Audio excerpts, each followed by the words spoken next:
우리는 경제가 안보가 곧 경제의 시대에 살고 있습니다. 새로운 현실에 맞게 한미 동맹도 한층 진화해 나가야 합니다.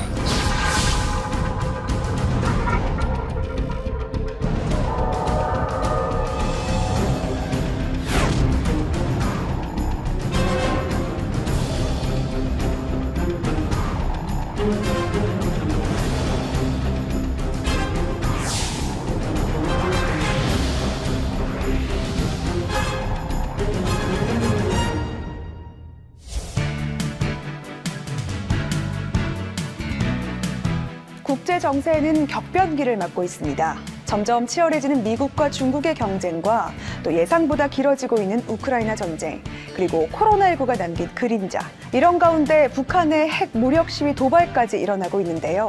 새로운 국제 질서 가운데 우리 한반도는 과연 어디로 가고 있을까요? 국제 정세 재편과 또 한반도를 둘러싼 통일 환경은 어떻게 변화되고 있는지 논의해보려고 합니다.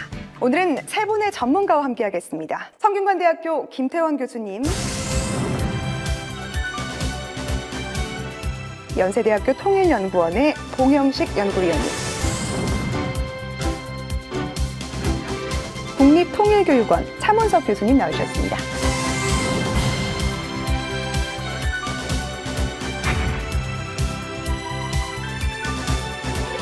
지난 30여 년간 국제사회는 탈냉전 세계화의 가치를 지향하면서 함께 협력해왔습니다.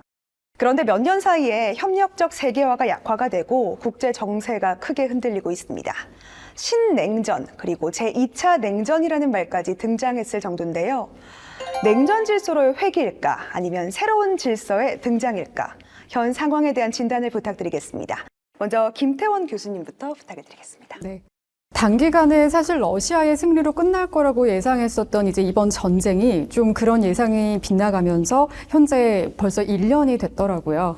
그런데 이제 이 전쟁의 여파로 사실상 이제 지난 30여 년간 미국이 패권을 전제로 좀 작동해 왔었던 기존의 세계 질서나 이제 문법이 좀 크게 파괴가 되고 있는 상황인데, 이런 상황에 대해서 일부 전문가들은 러시아가 이제 강대국의 지위를 상실하게 되면서 이제 미국과 중국이 각각 한 축을 담당하는 양극 체제로 갈 것이다라는 가능성에 주목을 하고 있기도 하고, 이제 또 다른 입장에서는 미국, 중국, 그리고 이제 여타의 강대국들이 좀 같이 함께 주도해 나가는 다극체제가 형성될 거라는 의견을 주기도 하고요. 또 여기서 끝나는 게 아니라 국제적인 무질서 양상을 지적하고 있는 전문가들도 있는 상황입니다. 이렇게 다양한 좀 의견이 좀 제시되는 거를 봤을 때 아무래도 이제 두 개의 진영으로 나뉘어서 대립하는 그런 신냉전과 함께 이제 또 강대국들이 사안에 따라서 때로는 협력하고 또 때로는 갈등하면서 이합집산하는 그런 다극질서 사이에서 여전히 우리가 좀 자리를 못 찾고 있지 않는 상황이지 않나라는 생각이 들고요. 한 가지 분명한 사실은 이제까지 우리가 좀 경험해보지 못한 새로운 이제 질서로 변화해가고 있다는 사실만큼은 확실한 것 같습니다. 예, 저도 같은 의견입니다. 그래서 한편으로 보면은 냉전 질서가 복귀한 것으로 보이죠. 패권국가 경쟁을 보면 미국과 중국 두 패권국가 경쟁하는 것이 냉전 시대 때 구소련과 미국이 경쟁하는 것과 흡사하고, 러시아와 우크라이나 침공한 것을 보면은 재래식 전쟁이 아직도 발발이 가능한 현실이다. 이렇게 본다면 냉전 질서가 다시 회귀했네 얘기할 수 있지만, 또 한편으로는 과거에 비해서 미국과 중국이 무역하는 것을 본다든지 인터넷, 가상현실의 세계가 왔습니다. 그래서 한마디로 이전의 질서가 흔들리는 거 있지만 새로운 질서가 아직 도래하지 않은 대단히 불확실하고 유동적인 상태다. 이렇게 말씀드리겠습니다. 네, 말씀하신 대로 국제 질서의 유동성은 피할 수 없는 흐름이 된 것 같습니다. 향후 방향은 어떻게 예측을 하시나요? 미중 경쟁은 사실상 이제 트럼프 행정부 때 이제 좀 본격화됐는데, 바이든 행정부 들어서면서 더욱더 좀 심화된 양상을 보이고 있는 거죠. 이제 바이든 행정부가 이제 국가안보 전략에서 중국을 가장 심각한 지정학적 도전이다라고 이제 규정한 점을 봤을 때, 지금의 미중 경쟁이 이제 좀 결코 단기간에는 좀 끝나기가 어렵지 않을까라는 생각이 들고요. 미국이 장기적인 관점에서 중국의 위협을 좀 다루고 있고, 중국 역시도 사실상 2050년에 세계 최고 국가 달성을 목표로 좀 장기적인 전략을 가져가고 있기 때문에 아마도 향후 20년, 30년간에는 이제 미중 경쟁이 좀 지속되면서 좀 뚜렷한 승자의 구분 없이 지속되지 않을까라는 생각이 듭니다. 특히나 최근에 이제 국제정치 이제 양상을 좀 보면 이념보다는 자국의 이제 실리적 이익을 추구하는 일명 국가 우선주의라고 하죠. 이제 19세기의 전형적인 그런 현실주의 모습인데 이런 게 좀 재현되고 있는 게 아닌가라는 생각이 들고 가장 중요한 건 이제 우리 한국이잖아요. 그래서 우리 같은 중견국 입장에서는 이런 지정학적 위기나 또 미중 경쟁에 전혀 안 흔들릴 수는 없겠지만 가급적 좀 크게 휩쓸리지 않을 수 있는 그런 좀 적극적으로 상황을 잘 관리하는 게 필요해 보입니다. 네, 봉영식 교수님은 어떻게 예측을 하시나요? 이 방송을 이제 보시는 분들은 그 코로나 팬데믹이 언제 시작했나 한번 생각해 보시면 좋을 것 같아요. 3년이 훌쩍 지나갔습니다. 네, 벌써요. 그 3년 동안에 우리는 언제 마스크를 벗나 고민을 많이 했는데 드디어 다시 그 이전으로 돌아갔거든요. 그래서 코로나 팬데믹 3년 경험하면서 우리가 국제 안보에 대해서 느낀 게 있다면은 안보는 산소와 같은 공공재다. 이게 어느 한 나라가 국경을 딱 닫는다고 안전이 보장되는 것도 아니고 어떤 이런 범지구적인 위기가 왔을 때는 국가들이 협력을 해야만 그나마 그 위기에서 빨리 벗어날 수 있다는 교훈이 나왔다고 생각합니다. 그래서 아무리 미국과 중국 그리고 미국과 러시아가 경쟁 관계에 있다 하더라도 경쟁이지만 어느 정도 한계가 있는 안정적인 구도가 결국에는 등장할 것이다. 결국에는 협력의 방향으로 국제 질서가 결국에는 방향을 잡지 않을까 말씀드립니다. 네, 안보는 공기와 같다가 참 인상 깊은데요. 최근 글로벌 질서를 보고 있으면 각각의 국가들이 추구하는 것이 많이 달라 보입니다. 각 국가별로 추구하는 정체성의 정치란 무엇이라고 생각을 하시는지 봉영식 교수님께 여쭙겠습니다. 예, 이 정체성의 정치를 쉽게 이야기한다면은 이런 현실이라는 것은 고정불변한 것이 아니라 우리의 정체성에 따라서 우리의 가치에 따라서 다양하게 해석된다는 것입니다. 예를 들면은 경찰이 이제 무기를 소지하지 않습니까? 근데 우리가 경찰이 권총을 가졌다 그래서 무서워하지 않잖아요. 왜냐하면 경찰이라는 정체성을 알기 때문에 공공 질서를 위해서만 이런 화력을 사용할 것이라는 걸 압니다. 하지만 모르는 사람이 권총을 가지고 있으면 우리가 당연히 불안하고 위협을 느끼지 않습니까? 그래서 국가 간의 관계도 더 이상 어떤 이익이 있어서 그것만으로 협력하고 아니면 갈등하는 것이 아니라 이 국가를 내가 신뢰할 수 있는가, 나와 정체성을 공유하는 믿을 수 있는 국가인가에 따라서 이 안보 협력의 수준이 변한다는 것이 정체성의 국제 안보인 것이죠. 그래서 나토 국가들이 이번에 러시아가 우크라이나 침공했을 때 즉각적으로 대응한 것은 경제 손실도 있지만 이 가치를 공유해야만 살아남을 수 있다. 즉 우크라이나와 나토 회원국은 가치를 공유하지만 러시아가 이렇게 우크라이나를 침공한 것은 우리의 정체성 차원에서 용납할 수 없다는 그런 합의가 있었기 때문입니다. 네, 그렇다면 현재 나타나고 있는 정체성의 정치는 우리 글로벌 수준에서는 어떻게 생각을 해야 되는지 김태원 교수님? 중국은 이제 자국의 하드 파워가 이제 좀 급속히 커지고 있잖아요. 근데 그러다 보니까 그런 걸 통해서 강대국 지위를 갖고 싶다라는 그런 정말 말 그대로 열망적 정체성을 갖다 좀 지금 실현시키려고 하는 그런 상황으로 보이는데 하지만 이를 결코 미국이 또 가만히 두고만 볼 수는 없잖아요. 그래서 바이든 행정부는 뭐 인권 그리고 민주주의 이런 주요 가치들을 좀 강조하면서 결국은 민주주의 대 권위주의의 프레임을 좀 차용해서 중국을 좀 견제하고 있는 걸로 보입니다. 이러한 관점에서 봤을 때 이제 미중 경쟁은 군사 안보 그리고 경제 무역, 기술 이제 기존의 이런 것들을 좀 넘어서서 가치의 영역으로까지 좀 점차 확대되는 양상을 보이고 있는 거고요. 그런 점에서 미중 경쟁은 우리가 기본적으로 알고 있었던 지정학적 경쟁의 성격 외에도 사회 문화적인 성격까지 좀 같이 갖고 있게 되는 게 아닌가라는 생각을 합니다. 이제 미국이 사실상 지금까지 자유주의 가치 외교라는 걸로 인해서 굉장히 중요한 역할을 해온 것은 분명히 사실이지만 이제 최근 들어 미국이 또 안팎으로 이제 각종 도전에 좀 직면하게 되면서 결국은 자유주의와 반자유주의 간의 가치 진영화가 가장 좀 심화되고 있는 국면이 아닌가 싶습니다. 네, 김태원 교수님의 이야기까지 전해들었습니다. 글로벌 시장의 주요 리스크 원인이 글로벌 공급망 재편의 가속화라고 말합니다. 여기에 대해서는 어떻게 생각하시는지 봉영식 교수님께 부탁드리겠습니다. 예, 글로벌 공급망 재편이라는 것이 등장하게 된 데는 두 가지 배경이 있습니다. 하나는 우리가 이제까지 논의했던 미중 간의 패권 경쟁입니다. 그래서 미국이 지난 수년간 결론을 내린 것은 중국과 이제 기술 경제 협력을 하는 것이 쌍방 이익이 되는 측면도 있지만 미국의 첨단 기술이 중국으로 흘러가고 있다. 그래서 중국이 이것을 세계 질서의 재편에 사용하는 국력의 근원이 되기 때문에 그런 면에서 중국 측에서 불법적으로 미국의 첨단 기술을 가져가는 것을 막아야 된다는 차원에서 글로벌 공급망 재편이 화두로 등장했고, 두 번째는 러시아의 우크라이나 침공입니다.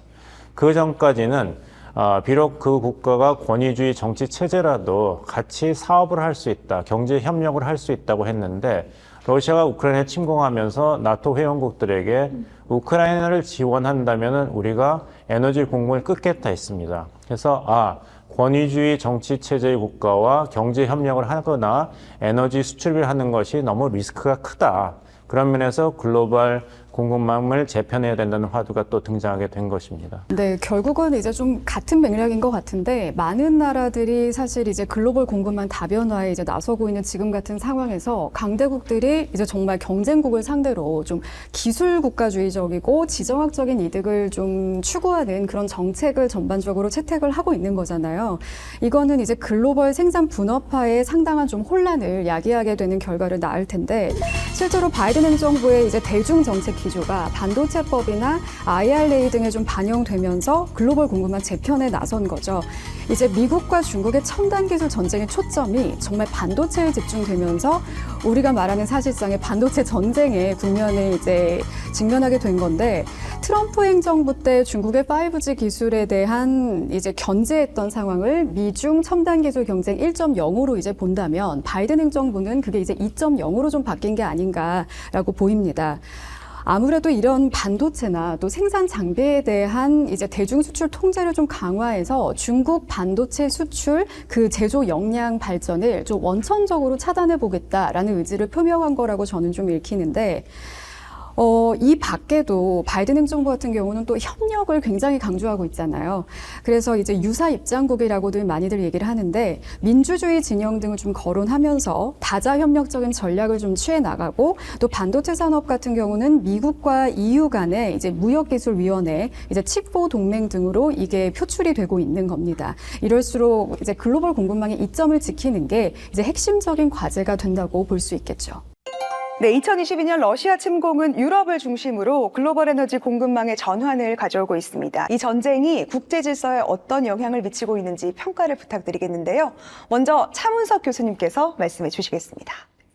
네, 우크라이나 전쟁은 여러 가지 성격을 가지고 있는 것 같습니다. 결과적으로 보면은 두 가지 성격이 있지 않나라는 생각이 드는데요.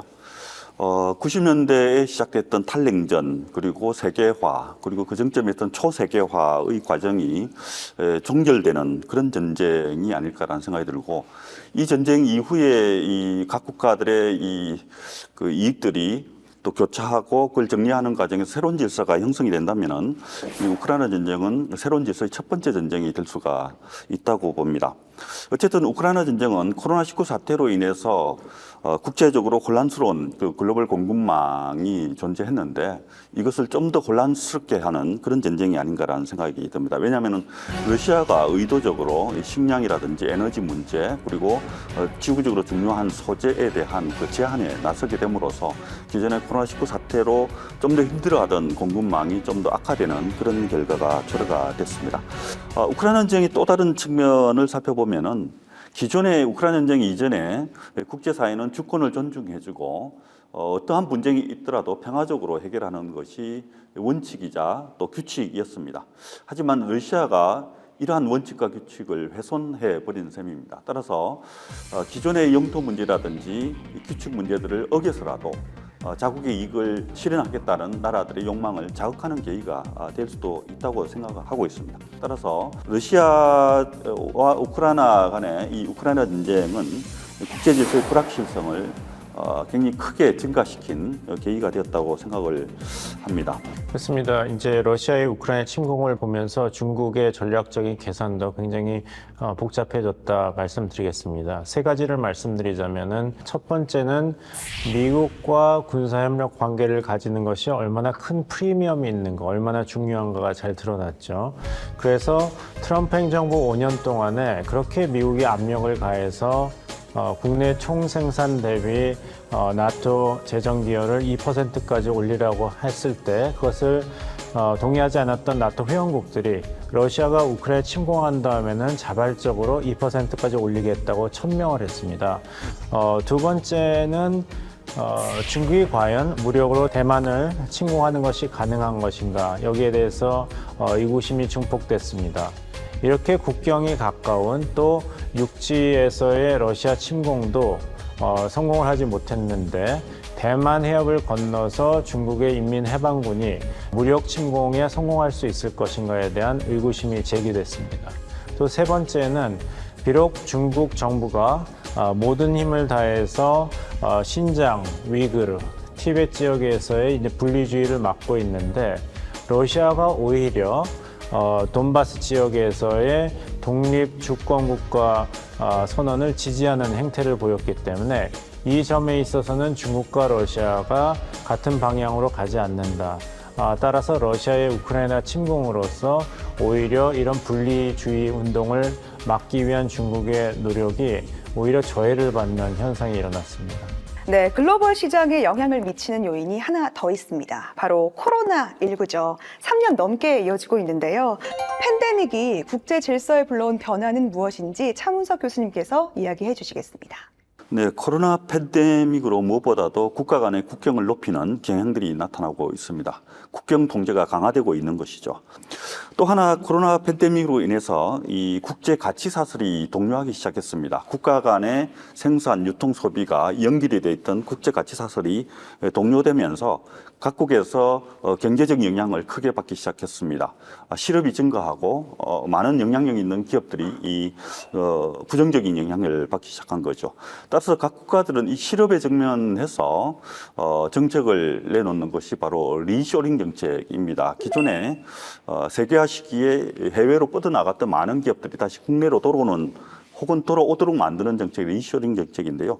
사실 이 리쇼링 정책이 실행되면서 나타나는 국제적인 현상은 바로 국제적인 경제 침체거든요. 이 경제 침체 현상이 나타나면서 글로벌 질서의 어려움을 가중시키고 있고 글로벌 질서의 재구성을 촉진하는 계기가 되고 있다는 사실입니다.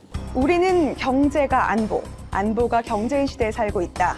윤석열 대통령이 첫 한미 정상회담에서 한 말입니다. 안보 경제가 화두인데요. 미국과 중국의 대립이 동북아의 경제와 안보에 미치는 영향은 무엇인지 차문석 교수님 부탁드리겠습니다. 네, 미국과 중국의 경쟁과 갈등은 동북아 지역에서 가장 강력하게 진행되고 있고 가장 첨예하게 나타나고 있습니다. 뿐만 아니라 글로벌 공급망 재편의 가장 핵심적인 지역도 바로 동북아 지역입니다. 최근에는 경제와 군사, 기술과 안보 문제가 중첩이 되면서 불가분의 관계로 작동하고 있죠. 이런 환경이 만들어지면서 기술, 경제 문제가 군사 동맹 관계에서 커다란 자원이 되고 있다고 볼 수가 있습니다. 동북아는 이러한 경제 안보라든지 혹은 안보와 경제 개념에서 가장 핵심적인 지역일 수밖에 없다고 생각이 듭니다.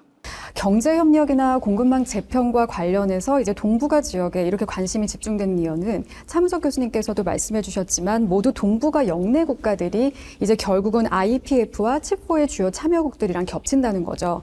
그렇다 보니 중국은 자연스럽게 IPF와 칩4에 참여한 이제 국가들을 상대로 해서 압력을 가하거나 일종의 이제 좀 경제적 레버리지를 활용해서 이제 계속 압박을 좀 가하는 형국인데 1대1로나 뭐 RCEP 같은 중국 입장에서 봤을 때 자신들에게 좀 친화적인 그런 협력 네트워크들을 좀 활용해서 미국의 주도력을 끝까지 견제하려고 노력을 할 것으로 보입니다. 결국엔 미국이든 중국이든 모두가 자신들을 중심으로 한 새로운 이런 경제 질서와 또 공급망 재편을 추구하는 방향으로 갈 것이고 이는 결과적으로는 이제 전 세계 이런 통상 질서의 갈등의 심화를 촉진하는 이제 결과를 초래하게 되겠죠. 네, 그렇다면 두 분이 생각하시는 대안을 한번 알아보도록 하겠는데요. 먼저 차문석 교수님. 20세기에는 우리가 냉전 시대라고 할 때 미국과 소련의 관계는 분리되어 있었습니다. 그런데 21세기에 현재 미중 관계는 상호 간의 의존성이 대단히 심화되어 있는 관계라고 볼 수가 있습니다. 또한 글로벌 공급망 그 자체도 이러한 상호 의존성을 그대로 보여주고 있습니다. 이 공급망 자체가 이제 서로 간에 간통이 되고 있다는 것입니다. 따라서 이 상호 의존 자체가 이제 선택의 문제는 아니다 이렇게 생각이 들고요. 또 그렇게 바라봐서도 안 되는 것이죠. 우리나라의 경우는 미국과의 관계와 중국과의 관계가 동시에 진행이 되어 왔습니다. 미국과는 안보 경제에서 7년 동안 사이를 가져왔지 않습니까? 중국과도 우리는 지난 30년간 우리가 경제 협력을 해왔습니다. 따라서 이 양국 간의 협력의 분야가 또 증가할 것이고 또 당연히 협력의 분야를 증가시키는 노력도 다방면에서 진행해야 하지 않나 이런 생각을 합니다. 2022년에 이제 대만이 미국에다가 이제 반도체 제품을 미국에 투자하겠다라고 이제 결정을 했는데 그 이후에 바이든 대통령이 국방 수권법에 이제 서명을 했고 이제 대만의 미국산 무기 구입을 갖다가 지원하고 앞으로 이제 군사 협력도 이제 좀 진행하겠다, 촉진시킬 것 같은데 중국은 당연히 여기에 강하게 반발을 하겠죠.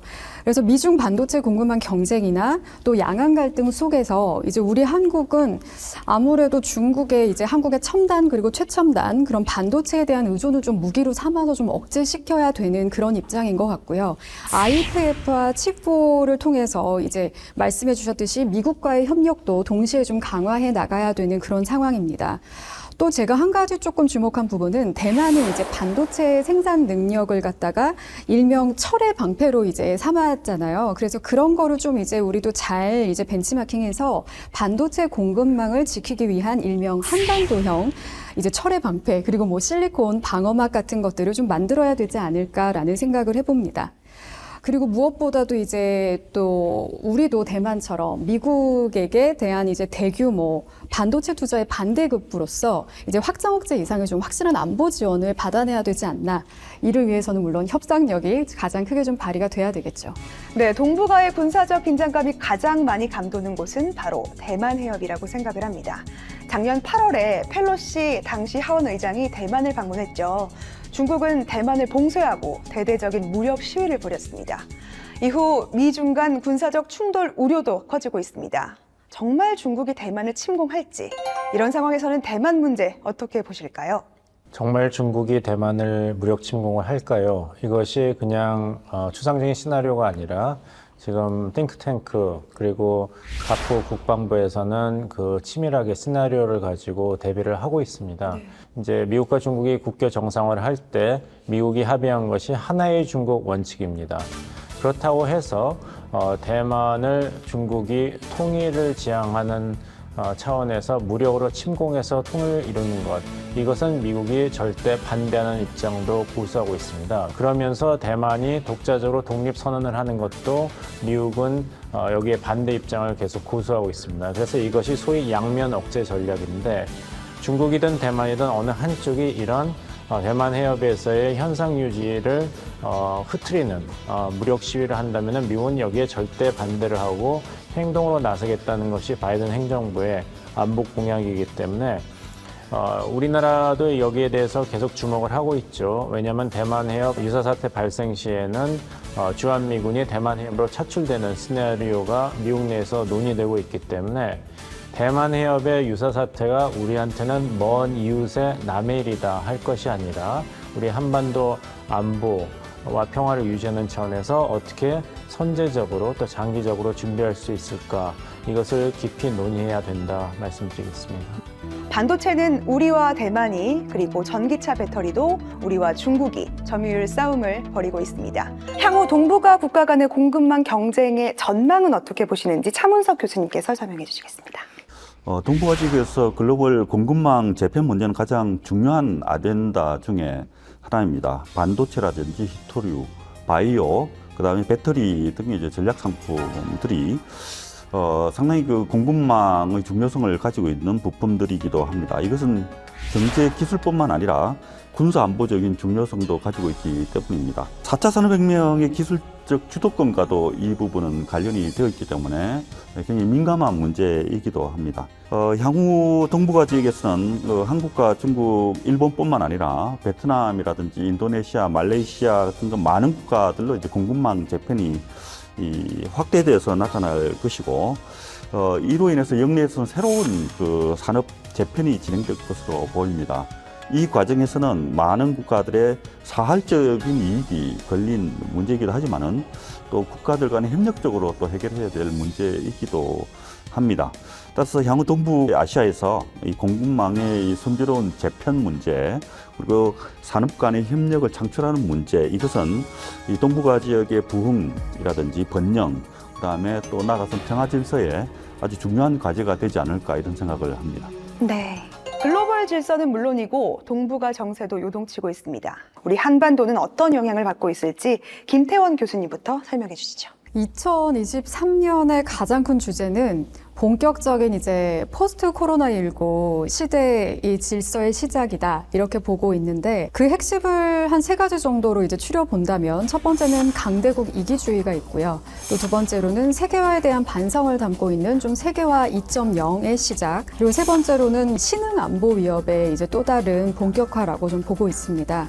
대한민국 같은 경우는 GDP 기준이나 뭐 지리적 위치, 그리고 미중 관계의 특수성 등 이제 여러 가지 점을 봤을 때 세계 질서의 의존도가 매우 이제 높은 나라잖아요. 그렇다 보니까 2023년과 같은 세계 질서의 변화나 또 이제 격동의 시대에서 가장 큰 영향을 받는 국가가 바로 우리 한국이 아닐까 싶습니다. 네. 저는 이제 한반도에 좀 초점을 맞춰서 이야기 드리자면은 2023년에 김정은 정권이 이 악화일로에 있는 경제 상황, 그리고 핵무기와 미사일에 대한 집착 사이에서 어떤 전략적인 도박을 할 것인가, 이것에 대비를 갖춰야 된다는 말씀을 드리겠습니다. 사실 김정은 위원장이 처음 3번째 북한 지도자로 등극했을 때 인민에게 약속을 했죠. 다시는 허리띠를 졸라매는 일이 없도록 하겠다. 하지만 2019년 2월 미국의 트럼프 대통령과의 하노이談판이 노딜로 끝난 다음에는 주민들에게 자력갱생만이 살 길이다. 그래서 허리띠를 졸라매야 된다. 말을 180도 바꿨습니다. 그래서 이런 어려운 상황에 처진 핵무기에 집착하는 김정은 정권이 어떤 도박을 하지는 않을까. 그것을 어떻게 한미일 3국이 협력해서 미연에 방지할 수 있을 것인가. 여기에 한반도 안보에 2023년이 걸려 있다. 이런 말씀을 드리겠습니다. 네, 국제 질서가 빠르게 재편되는 가운데 특히 한반도의 2023년의 안보 지형은 어떻게 예상하고 있을까요? 봉영식 교수님.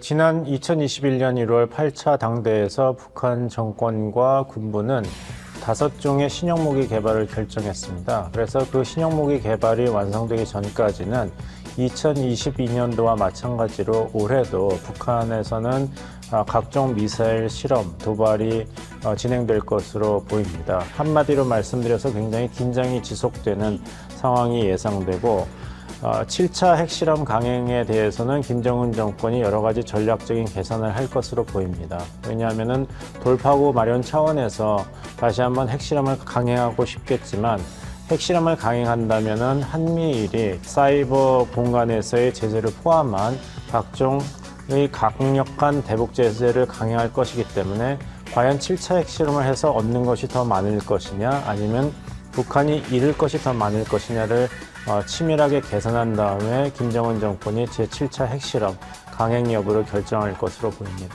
네, 그렇다면 2023년 현재 시점에서 북한 비핵화를 위한 방법들은 어떤 것들이 있을까요? 차문석 교수님. 예, 우리 정부는 담대한 구상을 내놓았습니다. 작년 8월 15일 경축사를 통해서 제시를 했는데요. 지난 30년 동안 악화되어 왔던 북한 핵 문제를 근원적으로 해결하기 위한 정책이라고 할 수가 있습니다. 이것은 몇 가지 의제들로 구성이 되어 있습니다. 하나는 이제 강력한 한미 동맹을 중심으로 해서 북한의 핵 위협을 억제하는 것을 목표로 하고 있고요. 또 하나는 이 제재와 압박을 통해서 북한에게 핵 개발을 단념하게 하는 것을 목표로 하고 있습니다. 이를 위해서는 외교적인 방법이라든지 대화를 통해서 북한의 비핵화를 추진하는 총체적 접근을 취하고 있는 것이죠. 따라서 이런 접근을 통해서 북한 스스로 비핵화 협상에 복귀할 수 있도록 하는 환경을 만들어 나가겠다는 입장을 가지고 있습니다. 실질적으로 비핵화 협상이 진행되게 되면은 포괄적 합의를 이끌어내고 이를 토대로 해서 실질적 비핵화에서 완전한 비핵화로 신속하게 나갈 수 있도록 북한 비핵화와 정치, 경제, 군사적 상응 조치들을 취하게 됩니다. 예, 이제까지 이제 북한이 도발 행위를 하거나 핵실험, 장거리 미사일 실험을 했을 때는 그 제재의 중심이 됐던 것이 유엔 안보리입니다. 그렇지만 지금 중국과 러시아가 상임 이사국으로서 계속 거부권을 행사하기 때문에 유엔 안보리에서 2017년 이후로는 새로운 대북 제재 결의안을 채택하지 못하고 있는 상태입니다. 그 대안으로서 중요하게 대두된 것이 바로 한국, 일본, 미국의 독자 제재와 한미일 3자 안보 협력입니다. 따라서 북한이 핵 미사일 개발을 멈추고 대화와 협력의 장으로 나오는 것을 유도하기 위해서는 유엔 안보리에만 기댈 것이 아니라 이 관련 국가들이 어떻게 효과적인 독자 제재를 추진할 것인가에 달려 있다는 말씀을 드리겠습니다. 네, 북핵 문제 해결은 통일을 향한 첫 단추였고 우리 정부의 핵심 과제였습니다. 윤석열 정부도 북한의 완전하고 검증 가능한 비핵화를 통해서 한반도의 지속 가능한 평화를 구현하는 것을 국정과제의 목표로 제시했습니다. 이번 윤석열 정부는 두 가지에 치중하고 있는 것으로 보여요. 하나는 한반도에서 평화 프로세스를 제대로 가동하기 위해서는 한반도에만 우리가 노력을 집중해서는 안 되고 그 외연을 확장해야 된다. 그래서 우리나라가 글로벌 중추국가로서의 책임 있는 행동을 해야지 한반도에서도 실질적인 평화 체제를 구축하는 데 도움이 된다. 이런 정책 기조를 잡고 있습니다. 두 번째는 우리가 가지고 있는 전략 자산을 최대한 활용해야 된다. 그것은 굳건한 한미동맹입니다. 한미동맹이 굳건해야지 북한 정권도 핵무기에 대한 집착에서 벗어나서 남북대화에 더 적극적으로 나오고 핵 문제 해소에도 협력할 가능성이 높아지기 때문이죠.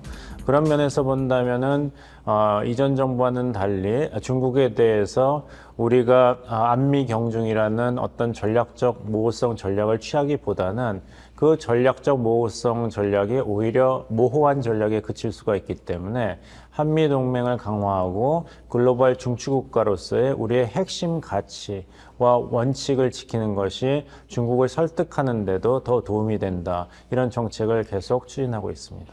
그렇다면 현재 외교적 노력은 어떤 방향에서 진행하면 좋을까요? 김태원 교수님. 미중 대립 상황이고 또 앞으로 당분간 이제 이런 상황이 계속 될 것이기 때문에 그럴수록 이제 우리는 우리 입장을 좀 일관되게 좀 견지하려는 그런 노력이 무엇보다 중요해 보입니다. 한미동맹이라는 기본 축을 통해서 이제 상호 존중의 한중 관계까지도 좀 발전시킨다는 점을 어렵겠지만 말과 행동으로 또 지속적으로 좀 꾸준히 보여야 된다라는 생각이 들고요. 특히 이를 위해서는 우리나라와 좀 유사한 입장을 처해 있는 다른 국가들과 좀 연계를 함으로써 교섭력을 좀 확충하고 미중 간의 갈등의 좀 완화를 할 수 있는 데 힘을 써야 될 것 같고요.